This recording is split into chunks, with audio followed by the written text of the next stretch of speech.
Dr. Pompa teaches doctors across the country, the public across the country, on how to lose weight. And one of the most controversial things that he teaches on is he pours tons of fats into the diet of your weight loss resistant patients. That makes no sense to us. Yeah. Many of you viewing this, Dr. Pompa, explain that, please. Yeah, I mean, it is a concept that's probably not familiar to most of you, but fat actually helps you lose weight. Matter of fact, one of the things that I teach on, whether I'm teaching to doctors, or the public, is fat doesn't make you fat. It's the inability to burn fat that actually makes you fat. Now that has to do with hormones, and just so happens that fat, especially certain fats, have a large effect on hormones, in correcting hormones, so you're able to lose weight, because weight loss resistance, or the inability to lose weight, is now an epidemic in this country.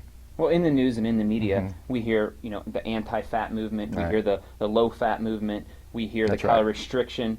Fat actually has a lot of calories, so that's kind of opposite. But there's this thing about bad fats, hydrogenated oils. What about those things? Are we going to consume those? Well, you're right. I mean, there are good fats and bad fats, and that does play a role. But I think the confusing part about it is what fats are good and what fats are bad. Because a fat like saturated fat is considered bad. Matter of fact, not just for the ability to gain weight perhaps, but also for certain health conditions. But look, there was just 2 recent Harvard studies that showed the exact opposite of what we've been taught. A fat like saturated fat and cholesterol are actually an integral part of the helping people lose weight, because it actually fixes the cell. And if you can fix the cell, I always say you can get well, but you can also lose weight. See, because hormone problems aren't necessarily problems with hormones, they're the problem with the receptor to the hormones, which all happens on the cell. And those particular fats actually play this role in helping fix that hormone receptor. Fats that most people out there are familiar with that are bad: hydrogenated oils, trans fats. But probably one you're not so familiar with is vegetable oils, which are practically in everything that we're eating: crackers, breads, cookies. Vegetable oils become trans fats. They're rancid because they contain something called polyunsaturated fatty acids, which makes them very unstable. So when we take them from their natural source, whether it's a vegetable where they're protected, and we put them into an oil, they go rancid. So to your body, they drive inflammation and therefore hormone problems, and they cause weight gain. So kind of the opposite of what many of us think. And so, for someone like me as a consumer, someone watching this video, we're confused. Yeah. I know that you promote a few products in your weight loss programs that are new and exciting, that never available before, that contain these good fats, not bad fats. Like he's confused. I am. And I wanted you to discuss a little bit how you utilize those products in your weight loss program. Yeah, I mean, one of the challenges I always have is, you go around the country and you educate people on this information they've never heard before, because they're like thinking, oh, my goodness, I've been running from these fats. Fat's going to make me fat. Once you teach them that the ability to burn fat is the trick, and that's a hormone problem, and that fats play a role in making you a fat burner. See, because that's the other issue. Most Americans, they don't have the ability to burn fat because their hormones aren't right. Okay, so that's what we teach them. Then they want to look for, well, where do we get these good fats? Well, I do. I use a product, it's called Amasi. And Amasi is a cultured dairy product. And again, most people think dairy, bad news. But this dairy product is not like most dairy products. Number one, 99% of the dairy in this country has a protein in it called beta-1 protein. And that alone causes a lot of different problems. Most people out there are familiar with gluten. Well, this particular protein that's in most of the dairy, it is 23 times more toxic than gluten is. And it has an effect on the brain more so than gluten. And it drives weight gain more so than gluten. So you can see the problem. I want to know about that. So yeah, exactly. We could go on and have a whole subject there. But this particular product it really took out this genetic mutation, if you will, or transmutation, and it brought back the old style. And it is a beta-A2 protein that doesn't have this effect. So number one, this isn't just a regular dairy product, but it contains all these fats that most Americans are lacking in their diet.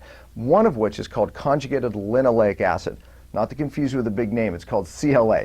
But this particular fat you need to burn, to be a fat burner. You need to actually help your cells burn fat. Remember what I said, fat problems or weight loss resistance, isn't necessarily a problem, with taking in too much fat. It's the inability to burn it. This fat actually helps you become a fat burner. Why are so many Americans deficient in it?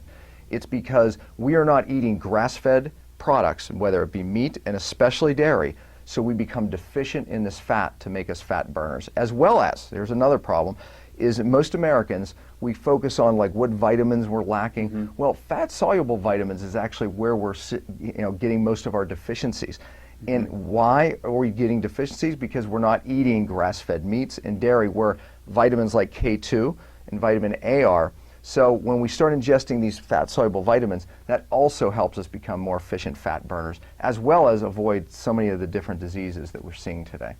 Well, I also know that when you're not a fat burner and someone's like, I've been trying calorie restriction, I've been doing the treadmill, I still can't burn my fat. Right. Is there anything that you use to help these patients, these clients, and teach these doctors to help kind of mess with that leptin resistance problem that you were talking about in other videos? You just mentioned a hormone. I said, look, weight problems are problems. In the 21st century, it's not necessarily what we're eating, how much we exercise. Right. Because that's another big problem is people are trying to exercise all their fat away, or they're trying to restrict calories. And really one of the things I educate doctors and patients on is, look, that's not how you do it. You have to fix the hormones. One hormone you just mentioned was leptin. Leptin is a hormone that tells your brain to burn your fat for energy. Unfortunately, most Americans today, as being insulin resistant, are leptin resistant, so they're unable to burn their fat for energy. Remember, that's the big problem. There's been some recent studies and some really good studies on an extract from African mango. This extract, it is a fat as well, and also a soluble fiber, but this has a dramatic effect on really 3-4 different hormones, one of which is leptin.